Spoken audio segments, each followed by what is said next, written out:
Hello, it's my honor to welcome everybody here to the Waukegan Fieldhouse Sports and Fitness Center. I'm Jeremiah Johnson, president of the Park Board. This building has a special meaning to me. I worked here for a decade as an employee, so I'd like to thank all our employees for getting today's set up for us.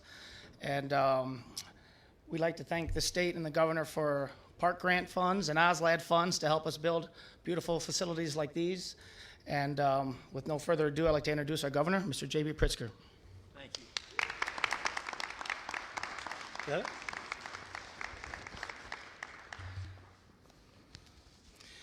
Thank you very much. Thanks for that kind introduction. And I want to say good afternoon to everyone and a big thank you to the Lake County Chair, Sandy Hart. Where are you, Sandy? Yep. And I very much appreciate your leadership here. And of course, our Waukegan Mayor, Sam Cunningham, and Waukegan Park District Board President, Jeremiah Johnson. Thank you all for hosting us today. This is your home, and we're glad to be welcomed into it. Lieutenant Governor Juliana Stratton and I are proud to be here with Representative Rita Mayfield and Senator Adrian Johnson, as well as other leaders from around the state. And of course, you know some of them, senators, I should say chairs, Senator L.G. Sims, Julie Morrison, Melinda Bush. Thank you for your leadership in our state Senate, and of course, Representative Justin Slaughter. And I mentioned Rita Mayfield before, but her local leadership, Justin's leadership on these important topics statewide, I really appreciate working with them, making a real difference for people all across our state. I also want to offer a warm welcome to area advocates Holly Kerr, member of the Coalition to Reduce Recidivism, Eric Reinhardt, the great Lake County State's Attorney, and LaToya Howell For Our Children's Undistracted Success. I'm grateful to have so many voices represented in this conversation about true justice and how we can deliver a fairer and safer legal system to the communities that we all serve. In America, we say that we want fairness in our justice system. But in this nation, pretrial detention has long been far more about how poor you are than how dangerous you are. Thanks to the patience and the persistence of advocates and activists and public servants, Illinois will dismantle that dynamic when this law takes effect so that we can be sure that those who are violent and dangerous, those who pose a threat to society, are detained.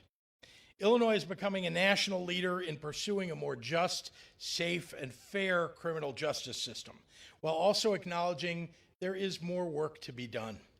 As governor, I can propose ideas and campaign for real reform, and I can throw the strength of my office behind existing movements, like becoming the first state to eliminate wealth-based detention.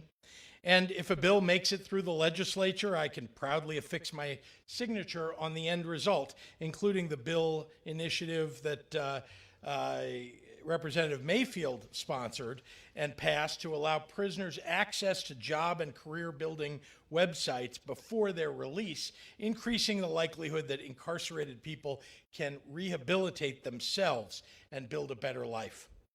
But this Safety Act got to my desk because of the fierce advocacy for justice by so many organizations and individuals all across the state of Illinois, some represented right here today, but also the sacrifices of the generations who preceded us in this fight, including those who didn't live to see this moment, but spent their whole lives fighting for it. What's more, this law was written with survivors and victims of crime as an important focus of reform. They were engaged in the writing of this bill, providing supports for survivors and streamlining the victims' compensation system is what they advocated for, among other things, so that more families can know peace. The new law invests in the mental wellness, mental health of our law enforcement, while creating a more robust statewide certification and decertification system for officers, simultaneously supporting better health and greater accountability. It also empowers the Attorney General to conduct pattern or practice investigations, updates use of force standards, and prevents police departments from acquiring certain military-level equipment.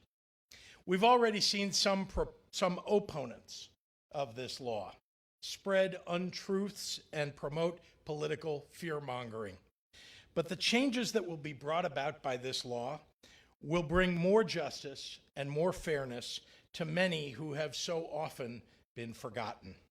Because of the people standing or sitting with me today, and many more who are outside of this room, Illinois raises the bar for what's possible, while also acknowledging, again, that there's still more work to be done. We know that when the laws are failing the people, it's time to change the laws. Lieutenant Governor Stratton and I bring that philosophy into all of state government. Together, we are writing a new narrative for Illinois, all of us together, one that serves as a beacon of justice in the nation and builds on the work of those on the ground who've been leading the charge for years. With that, I am very proud to turn the podium over to someone who has helped make all of this change possible, the head of our Justice, Equity, and Opportunity Initiative for our administration, and your Lieutenant Governor, Juliana Stratton.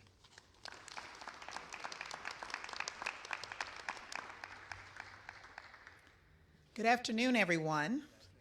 Mayor Cunningham, it's so great to be back here in Waukegan. And thank you, Governor Pritzker, for that introduction and your courageous leadership. From the very beginning, you have been committed to transforming our justice system. Shortly after taking office, you established the first ever Justice, Equity, and Opportunity Initiative that is housed in my office to ensure that justice and equity is rooted in our administration's work. Last summer, we marched together after the murder of George Floyd.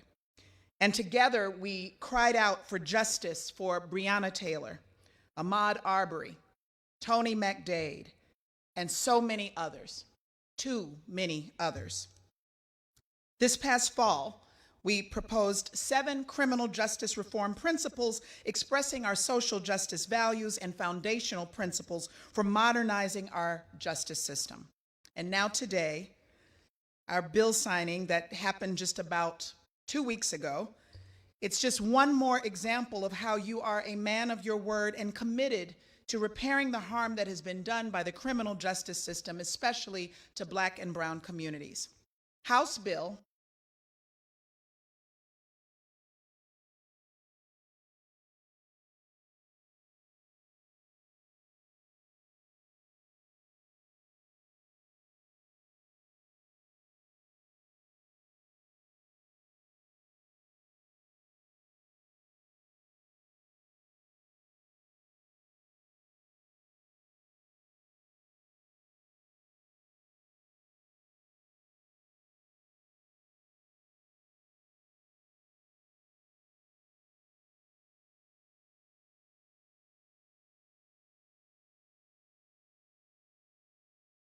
Senate Majority Leader Kimberly Lightford in their absence.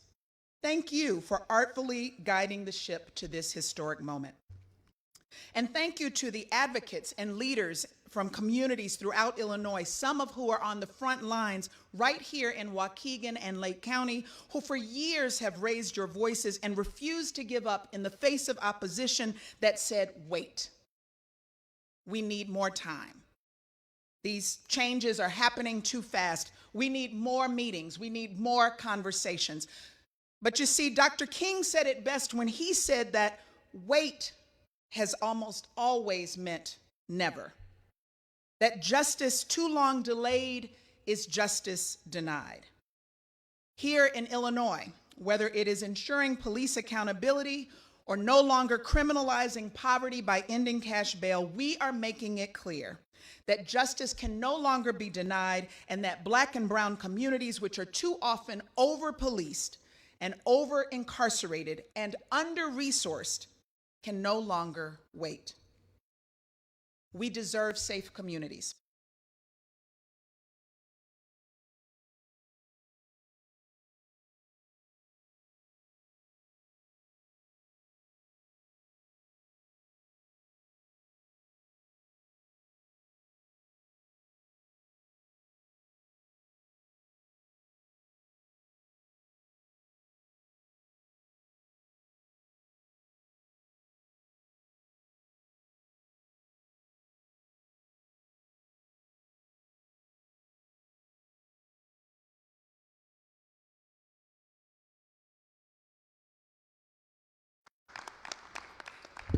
Thank you so much, Lieutenant Governor, and to our esteemed Governor Pritzker. Just thank you for being here in my district again.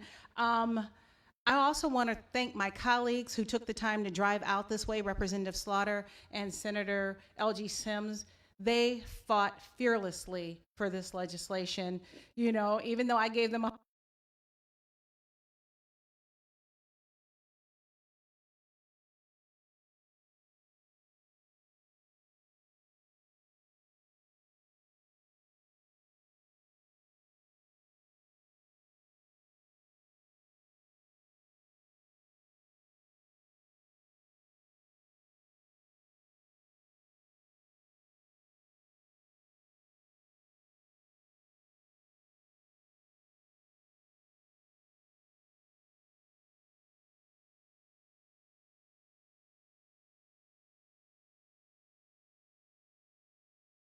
all of the mothers who stood up and answered that call. I want to thank the white mothers, the Latinx mothers, the Asian mothers, and of course,